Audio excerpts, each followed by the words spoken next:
All right, let's dive into something that, let's be honest, a lot of us are curious about. Getting a horoscope reading. Today, we're going to take a look at the promotional material for a specific service in London and really break down what it is they're offering and how they claim to do it.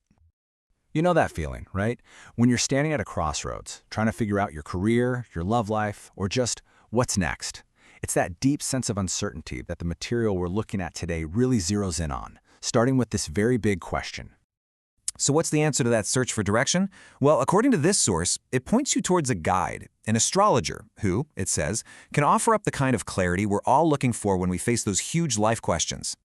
And here he is. The central figure in all of this is an astrologer named Pandit Vamshi.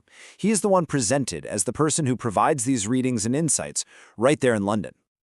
Okay, now this is where the language really starts to stand out. The readings are described as being both detailed and honest. That's a pretty powerful promise, isn't it? It suggests you're not just going to get some vague, cookie-cutter advice, but something really specific, in-depth, and maybe even refreshingly direct. So, we know who the astrologer is and what's being promised. But what about the how? How does a reading like this actually work? Well, the source breaks it down into a few specific methods. First up, it all starts with what's called a birth chart analysis. The whole idea here is that it creates a kind of snapshot of the sky at the precise moment you were born. The claim is that this unique cosmic alignment holds all sorts of clues about your personality, your strengths, and even your challenges. Next up, the source mentions a kundli reading. Now, in Vedic astrology, the kundli is the birth chart. So this isn't really a separate tool, but it's the actual process of interpreting that celestial map to, as the source puts it, understand your life's path and events. And all of that builds up to this, future prediction. This is the part that looks ahead, where the analysis of that birth chart is used to offer some guidance on what might be coming your way. So you can see the logic they're presenting. It's a journey from your birth to your life's path and then into your future. Okay, so that's the process. But what's the actual payoff? What specific parts of your life does this service claim it can really shine a light on? The material is super direct about this. It really focuses on the big three areas where we so often look for advice: love and relationships, our career path, and those huge life decisions that can keep you up at night. These are positioned as the main pillars of the service.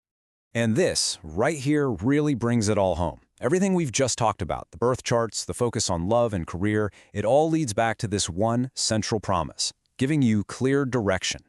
It's pitched as the ultimate solution to that feeling of being a little bit lost that we started with. I mean, this quote just sums up the entire pitch perfectly, doesn't it?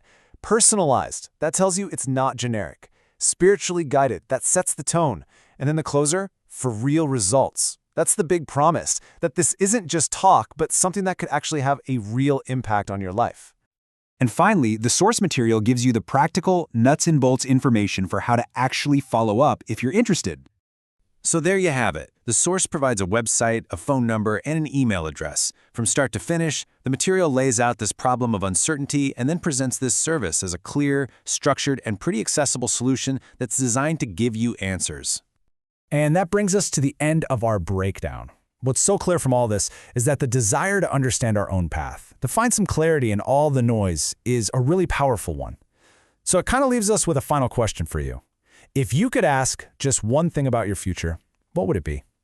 Thanks for tuning in.